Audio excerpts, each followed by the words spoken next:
Bismillahirrahmanirrahim. Assalamualaikum warahmatullahi wabarakatuh. Pemirsa The Show dimanapun Anda berada, yang semoga kita bersama senantiasa dirahmati dan diberkahi oleh Allah. Alhamdulillah, kita memiliki tayangan The Show spesial bersama Ustadz Abu Hilal El-Hamdani hafizahullah ta'ala, dan kita langsung datang di kediaman beliau di daerah Wates, Blitar, yang sudah berbatasan dengan Kabupaten Malang, Ustadz ya. Bagaimana kabarnya Ustadz Abu Hilal? Alhamdulillah, bikhairin, kami baik-baik saja. Terima kasih Ustadz kedatangan Ustadz datang ke tempat kami untuk silaturahmi kepada kami. Alhamdulillah kami baik-baik saja semuanya. Keluarga juga baik-baik semuanya. Alhamdulillah juga ini kami di tempat angker juga Ustadz. Lumayan nih kalau malam itu ya banyak orang corak kotean begitu ya. Masya Allah. Ada suara yang macam-macam. Bahkan ada beberapa orang yang indigo itu katanya sering melihat suatu ya. Suatu hal penampakan apa-apa gitu. Padahal kami juga tidak pernah merinding saya. Atau terlalu mendalam ya. Saya juga nggak pernah lihat gitu. Jadi kita akan tawanan gitu karena kita tidak pernah melihat barang itu. Sehingga kami lewat sini tuh tiap malam ya udah biasa. Biasa aja ya. Yang penting kita baca bismillah, baca ta'awudz, sudah kita merasa aman, kita bersama Allah. Kita yakin Allah memberikan perlindungan kepada kita semua, sudah nyaman. Tidak ada semacam kekhawatiran sama sekali yang terjadi pada kami. Itu yang kemudian Allah begitu. Terkadang yakinnya itu yang kita belum punya, Ustaz. Ayat kursi sudah dibaca, ta'awudz sudah dibaca, mu'awwidzatan sudah dibaca, tapi tetap perasaan koyo yo lek karo Gusti Allah diterima oleh orang. Nah, kerasaan tidak yakin ini. Pemirsa yang dirahmati oleh Allah Subhanahu wa taala, di kesempatan kali ini ada sesuatu yang spesial dari tayangan The Show. Biasa kita membicarakan tentang rumah tangga itu dari faktor-faktor yang bisa dilihat, Ustaz. Orang ketiga, faktor ekonomi, ketidaksamaan secara visi dan misi dalam rumah tangga. Nah, kali ini pemirsa kita akan berbicara tentang faktor perusak rumah tangga, tapi dari dalam tanda kutip alam gaib. Alam gaib, ya. Terus keluar ada mode-mode suara-suara hantu gitu, Ustaz, biar seru. Nah, kita akan awali bagaimana Ustaz melihat rumah tangga itu bisa rusak, tapi karena gangguan dari bangsa jin. Silakan Ustaz. Terima kasih banyak. Jadi begini ya, memang rumah tangga itu satu hal yang harus kita pertahankan ya, karena rumah tangga itu merupakan satu hal yang kita pertanggungjawabkan dengan Allah SWT, sehingga kita dengan rumah tangga itu kita akan bisa mawaddah, sakinah, warahmah, dan hal yang semacam itu tidak akan terjadi kecuali dengan iman kita kepada Allah. Kita menjaga iman, menjaga amal soleh, menjaga punya pemahaman yang sama antara suami istri. Artinya ada semacam pemahaman saling menerima kelebihan kekurangan masing-masing. Kemudian merubah mindsetnya, dirubah. Kalau dulu sebelum menikah itu kita sering menuntut hak, tapi ketika kita sudah menikah kita ganti, kita harus yang tunaikan kewajiban. Nah, pemahaman ini kan sangat rasional ya.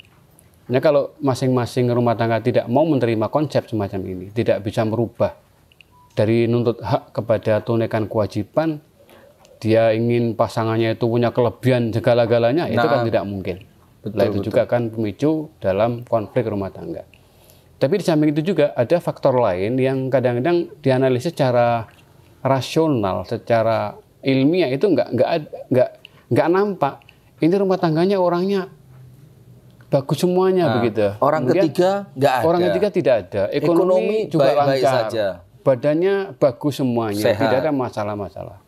Lah dari sana juga ada faktor lain yang kita amati, yaitu kami pelajari selama bertahun-tahun, ada faktor X, ada setan yang masuk ke rumah tangga itu. Ada setan. Ada setan yang masuk ke rumah tangga itu untuk bikin konflik, karena salah satu target iblis itu target yang utama apa? Kalau rumah tangga dia cerai, kemudian membunuh orang, minum khamar. Jadi kalau sudah dosa-dosa besar. Iya. Kenapa sih rumah tangga itu yang diprioritaskan oleh setan untuk dipecah belah ya? Karena dalam rumah tangga itu ketika ada semacam konflik perpecahan, ada kita akhirnya al-firaq ya, cerai itu. Maka yang jadi korban bukan cuma saya, tapi anak turun saya semuanya, anak saya, turun saya, jadi konflik besar. Dampaknya luas. Dampaknya sangat besar. Itulah Makanya, kenapa setan ngincer ngincer perceraian rumah tadi. tangga itu supaya jadikan rumah tangga yang konflik, sehingga dengan konflik rumah tangga semacam itu ada konflik yang cukup panjang, anaknya akan terlantar. Jadi seorang istri muslimah yang taat begitu cerai, jadi orang yang tidak mau nutup auratnya, Mungkin berhubungan karena perasaan dendam. dendam, sakit hati dengan suami dan begitu seterusnya. Membuka aurat, berkumpul dengan orang-orang yang tidak baik. Suami juga begitu, yang dulu waktu rumah tangga itu masih baik, ketika firaq semacam itu, dia cari pelampiasan lain, kesana kemari. Kalau itu positif sih nggak masalah, tapi kebanyakan terjatuh dalam hal yang negatif. Ini salah satu bentuk bagaimana setan itu akan merusak rumah tangga, dan itu sangat diwaspadakan dalam Al-Quran Karim dalam surat Al-Baqarah 102. Wattaba'u ma tatlu syayatin ala mulki Sulaiman wa ma kafaru Sulaiman walakinna syayatina kafaru, gitu, dan seterusnya. Yu'allimuna an-nasa Sihra, sihra. ya. Dan pemirsa perlu ketahui juga yang belum sempat kami sampaikan di awal, beliau ini Ustadz Abu Hilal Al-Hamdani hafizahullah. Beliau ini praktisi ruqyah yang sudah malang melintang di dunia ruqyah. Bahkan beliau mengadakan pelatihan dan beliau juga menulis beberapa buku tentang gangguan-gangguan jin dan mengatasinya, Ustadz ya. Iya. Nah, sehingga ketika beliau sekarang berbicara mengenai konflik rumah tangga yang disebabkan oleh gangguan bangsa jin, itu memang sudah sangat Ustaz, pakar gitu, Ustaz, mungkin bisa dibilang. Ya mungkin karena pakar. sering kita menangani kasus gitu semacam itu, ya kita bisa memberikan menganalisis, kita mengetahui apa itu sebab-sebabnya, kemudian indikator-indikatornya, dan bagaimana kita bisa menyelesaikan rumah tangga yang memang itu murni karena gangguan jin dan syaitan. Pertanyaan pertama, Ustaz. Apa ciri rumah tangga kalau rumah tangga itu sedang terindikasi diganggu oleh jin? Ya, jadi banyak ya. Jadi yang singkat aja. Ya, indikasinya itu banyak. Tapi penyebab yang pertama itu penyebabnya kalau kita menyalahi sunnah Rasul. Oh, sebabnya dulu. Sebabnya ya? dulu Sebab ya. jin bisa masuk dulu ya. Kenapa jin merusak rumah tangga kita itu? Kita suka menyalahi sunnah Rasul. Saya ambil contoh, ini yang masalah sepele, tapi bikin konflik yang cukup panjang rumah tangga itu. Itu kita masuk kamar mandi nggak berdoa. Itu kan kita anggap remeh banget tuh, masuk kamar mandi tanpa doa. Iya. Ternyata dampaknya bisa dampaknya besar. Itu sampai ada gangguan namanya masul jinil asyik, gangguan jin pesolek, jin pecinta, perindu di situ. Nah, ketika orang masuk kamar mandi nggak berdoa, maka setan yang suka di kamar mandi itu akan melihat aurat dia. Betul. Dan jin sama dengan manusia, punya rasa cinta. Ketika lihat auratnya, punya rasa cinta. Kalau dia sudah cinta sama orang tersebut, maka orang kan diikutin terus. Dibikin bahkan banyak jin yang suka sama salah satu pasangan ketika suka melihat auratnya. Jadilah pasangan itu, yang pertama apa? Cirinya apa? Ciri yang pertama, orang ini kalau sudah kena gangguan jin pesolek, jin perusak rumah tangga itu, dia akan lebih lama di kamar mandi.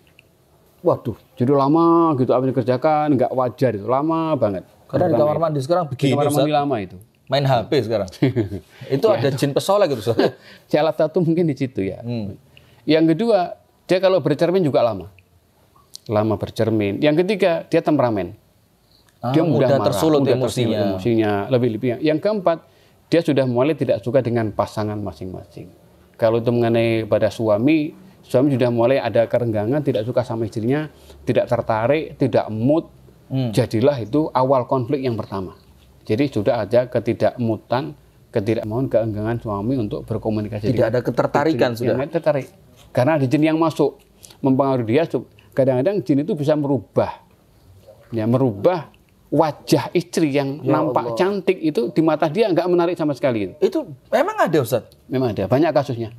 Jadi mungkin kalau orang lain ngelihat, padahal istrinya cantik suaminya tampan dia. Tapi ketika ngelihat pasangannya langsung itu kayak dirusak sama setan. Setan merusak lewat matanya sehingga melihat istrinya itu tidak cantik, melihat suaminya itu nggak tampan, tidak menarik. Kadang sering juga melihat pasangannya itu menjijikkan, mau dekat sih nggak mau. Tapi apa memang ada kekuatan jin seperti itu, Ustaz? Jadi jin itu sebenarnya tidak punya kekuatan. Mereka tidak lemah. Setan itu lemah sebenarnya.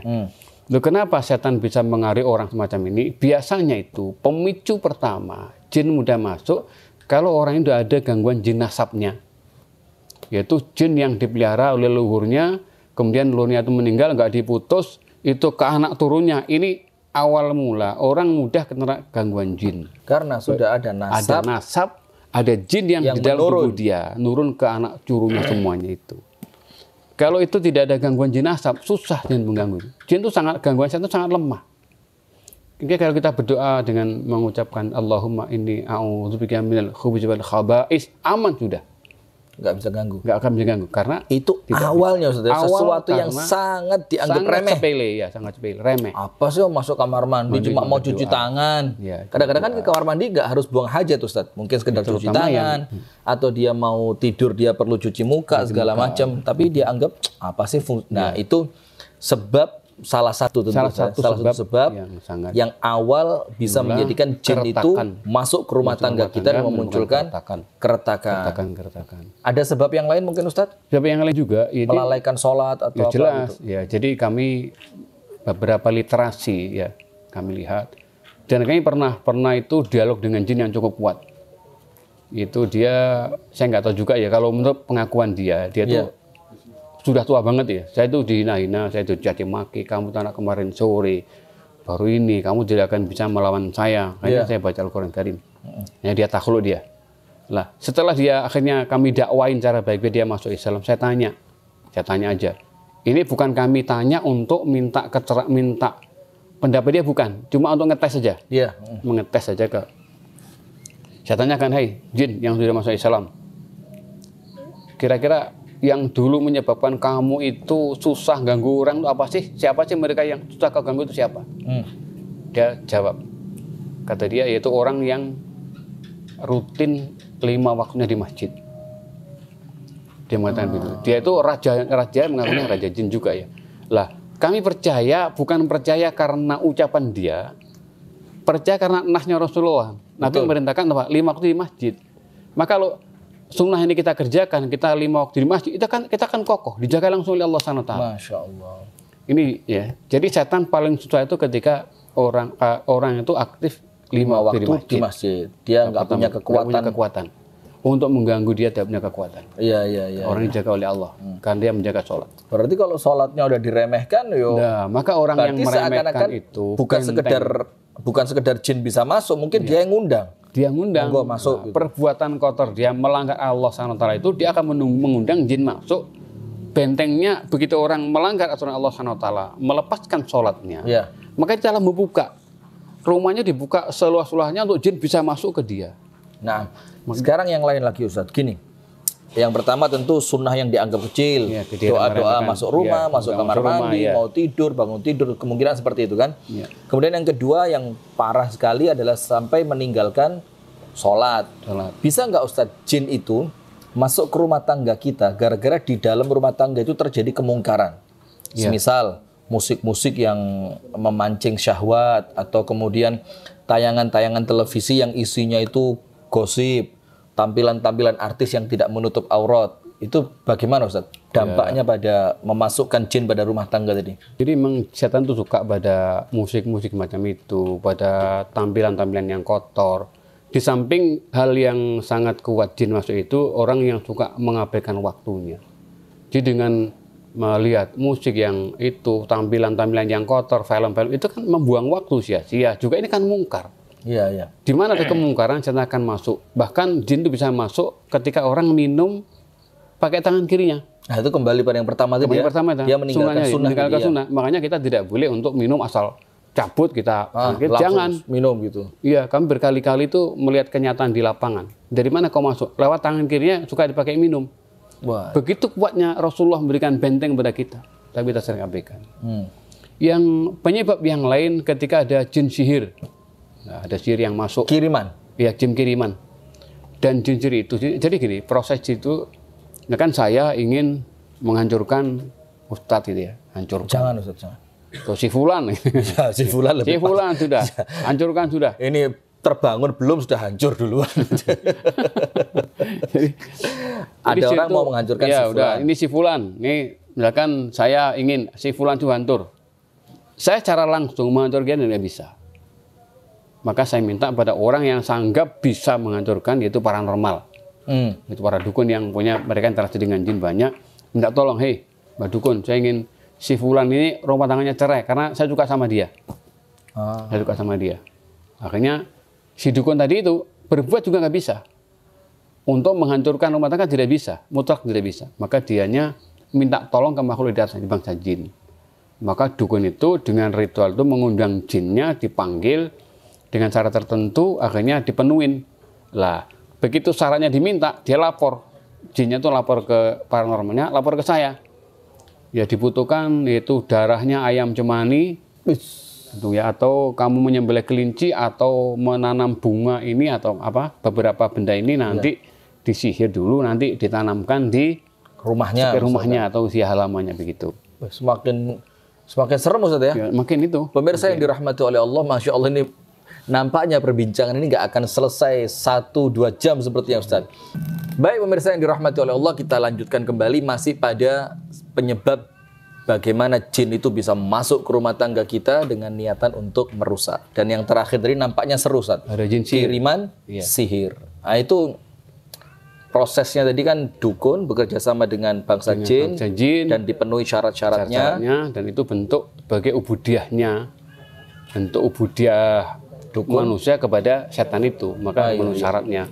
Maka minta darahnya ayam cemani, minta ayam putih semuanya. Atau kalau cemani kan hitam semua. Hitam, itu putih semuanya. Disembelih, sembelih nanti dihancurkan, dimasukkan di kerecek, dipendam, ditanam di sekitar rumahnya. Itu dan itu betul-betul bisa terjadi Ustaz? Bisa terjadi dengan izin Allah. Dengan izin Allah ya? Izin Allah semuanya. Semuanya terjadi atas izin Allah. Allah nggak mengizinkan, tidak akan terjadi. Ini terus terang aja Ustaz ya, kami kan dan antum juga mungkin sama, kita hidup di lingkungan warga Muhammadiyah. Ya, yang perkara-perkara semacam ini kadang-kadang karena kita tidak akrab mulai kecil dengan yang semacam itu Ustaz. Kita bilang, alah nggak bisa. Apa sih gitu. Padahal memang ternyata bisa Ustaz ya? Bisa, itu real. Karena Allah menjelaskan dalam Al-Quran Karim. Jadi sementara keyakinan-keyakinan kita yang menepis itu, mungkin kita kurang mengkaji masalah dunia mereka. Betul, karena memang kurangnya ilmu Ustaz. Kurang ilmu masalah itu. Sehingga banyak orang-orang Muhammadiyah yang menolak masalah itu, nggak percaya, ini kayak mistik macam-macam. Itu padahal ini bahkan Al-Quran menyebut kalimat syaitan. Itu hampir berapa ratus ayat ya? Iya. Ayat masalah syaitan. Dan Allah turunkan surat Al-Jin. Al-Jin itu diturunkan dalam satu surat, bahkan Allah juga menjelaskan dari surat Al-Ahqaf, surat Toha, surat Al-A'raf, surat Al-An'am, itu banyak menjelaskan masalah jin, yaitu gangguan jin ya. Jadi gangguan itu nyata. Jadi prosesnya begini. Jadi kalau setan sudah terpenuhi keinginannya agar kita menyembah dia, maka setan bukan datang. Setan pun itu tidak bisa mengganggu rumah tangga itu. Nggak bisa. Setan tidak punya kemampuan merusak rumah tangga itu. Setan pun masih lapor ke atasannya, ke iblis. Karena segala sesuatu itu tidak terjadi di dunia kecuali iblis menerima laporan. Jadi begini, dari saya itu ke paranormal, normalnya itu ke jinnya nggak bisa langsung karena jin merusak rumah tangga seorang nggak bisa. Karena lemah tadi ya. Karena lemahnya tadi itu jin. Akhirnya jin pun lapor kepada iblis. Iblis pun berbuat tidak bisa. Terus iblis pun lapor kepada siapa? Kepada Allah. Ke atas. Dengan cara iblis sendiri, iblis menyampaikan, ya Allah, saya ingin merusak hamba-Mu, nama si fulan, karena saya perintah ini, kabulkan doa kami, permohonan kami. Iblis minta, akhirnya iblis berbuat semau dia. Dengan izin Allah. Maka kalau ada orang terkena gangguan sihir itu, bukan karena kekuatan iblis, bukan karena jinnya kuat, bukan karena dukunnya, bukan. Bagus. Saya terima garis besarnya Ustaz. Berarti gini, karena memang pada awalnya jin itu lemah ya. Manusia itu Allah beri kekuatan dengan doa-doa, dengan Allah berikan zikir. Berarti ketika ada seorang manusia yang mampu terganggu oleh jin atau rumah tangganya, berarti memang dari awal dia yang buka peluang kan? Dia buka pintu seluas-luasnya, pintunya dibuka seluas agar jin masuk. Termasuk pertama jin asap tadi itu. Jin asap. Yang kedua itu jin khodam. Itu orang yang memang sengaja mengundang jin ke rumahnya dia. Lewat apa itu? Mungkin lewat tumbal yang dipasang di rumahnya untuk penglaris dagangan, untuk jaga rumah, jaga pekarangan, jaga toko. Itu jin khodam untuk kekebalan. Kan bahasa Indonesianya pembantu atau jin pelayan. Datangnya dia karena kita undang. Dengan bentuk apa? Kita ritual, kita menyembah dia, dengan ngikutin kemauan dia.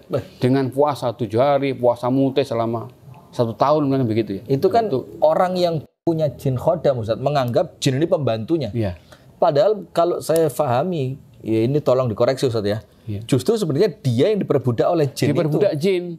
Karena kan ada syaratnya tadi. Iya, ada syarat itu. Sebenarnya bukan jin sebagai khodam dia, tapi dia sebagai budak jin itu. Malah kebalik. Kebaliknya, karena tidak punya pengetahuan masalah itu, dia menganggap dia punya khodam, punya kekuatan. Dan setan tidak pernah mau membantu kalau kita tidak menyembah mereka dulu.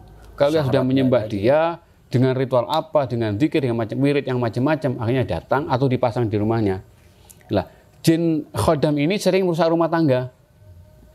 Merusak rumah tangga. Karena jadi orang yang punya jin khodam, ada kemungkinan dan besar rumah tangganya rusak karena jin khodam lebih dominan rusak rumah tangga ketika dia punya jin khodam. Perhatikan, kami lihat orang-orang yang kami hancurkan, apa itu bulsirnya itu, mereka yang cekcok rumah tangganya lama karena apa? Kan rumahnya banyak dipasang-pasang. Nah, jin itu kan di situ, itu kan ikatan jinnya itu. Maka jinnya menjaga rumahnya, tapi mengganggu istrinya. Secara mengganggu ekonomi suaminya, dibantu sama dibantu jin, ekonominya, tapi secara rumah tangga dirusak. Terus maka apa uangnya banyak. Akhirnya suami nggak mau sama istri, istri pun ketemu suami nggak ada, nggak ada mood sama sekali, dirusak. Emosional. Ini mungkin yang perlu betul-betul difahamkan, Ustadz ya. Jadi inilah yang harus, bukan sekedar kamu meraih kenikmatan secara ekonomi yang mapan, tapi rumah tangga dirusak oleh jin khodam tadi itu. Makanya orang menggunakan ilmu kekebalan, ilmu kesaktian itu orangnya kebanyakan temperamen, mudah marah, dan banyak kalau mereka praktis tenaga dalam. Praktis tenaga dalam yang menggunakan jin itu biasanya kebanyakan. Itu pendekar juga, Ustaz? Lah pendekar kan kita nggak pakai tenaga dalam, kita pakai tenaga luar gitu aja. Kita suka bela diri memang iya kita, tapi kita tidak pernah. Kalau tenaga dalam itu yang kemudian memancing jin memancing turunnya jin masuk ke tubuh seorang. Lah praktis tenaga dalam itu kebanyakan mereka impoten masih muda sudah tidak bisa menggauli istrinya. Jangan lihat saya, Ustaz. Lihat yang lain aja. Mulai menjurus. Banyak bisa orang bisa impoten masih muda karena apa? Karena jin khodam yang ia gunakan. Jinnya merusak, rumah tangga dirusak sehingga suaminya impoten, sehingga terjadilah istri akan mencari kepuasan di luar. Ini dampak buruk dari jin khodam yang dimasukkan ke tubuh seorang atau dimasukkan ke rumah tangga seorang. Nah, baik. Itu beberapa sebab. Saya punya satu cerita kecil, Ustaz. Ini praktisi ruqyah juga di Malang, guru kami juga Ustadz Dwi Aprianto, ya, hafizahullah taala. Itu pernah beliau ngisi waktu kami i'tikaf dulu di Malang, beliau menceritakan mengenai ruqyah lah, seingat saya itu. Kemudian beliau katakan ada orang di ruqyah itu jinnya nggak keluar-keluar. Padahal menurut beliau ini jinnya lemah ini. Tapi kenapa nggak keluar? Mulai dari jam 9 pagi sampai zuhur. Ketika azan zuhur sama Ustadz Dwi tadi diajak ke masjid untuk sholat zuhur jamaah.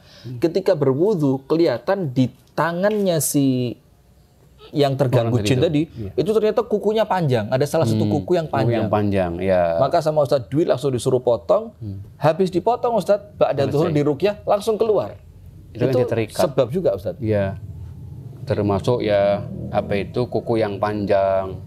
Kemudian jimat tumbal yang dipasang di tubuhnya itu juga begitu. Jadi kalau sudah mau diruqyah itu, kenapa jinnya kok susah keluar? Yang pertama apa? Ada ikatan yang terikat dia. Iya. Ada jin yang ketiga, yang kedua ada jin yang cerdas. Jin yang cerdas, jin yang bisa masuk ke dalam DNA. Jadi kalau diruqyah itu cuma ada semacam getaran, nggak begitu ada reaksi besar. Karena jinnya ke DNA. Itu diruqyah sekali, berkali-kali tidak terasa karena sudah masuk ke organ yang paling dalam. Itu perlu cara sendiri untuk mulai bagaimana kita mengatasi jin yang sudah masuk dalam sel. Wah, itu lebih panjang lagi itu, Ustaz. Ya, nanti berarti pemirsa yang dirahmati oleh Allah, intinya pada poin yang pertama ini, undangan kita kepada bangsa jin untuk merusak rumah tangga kita itu terjadi pada mukhalafatus syara', ketika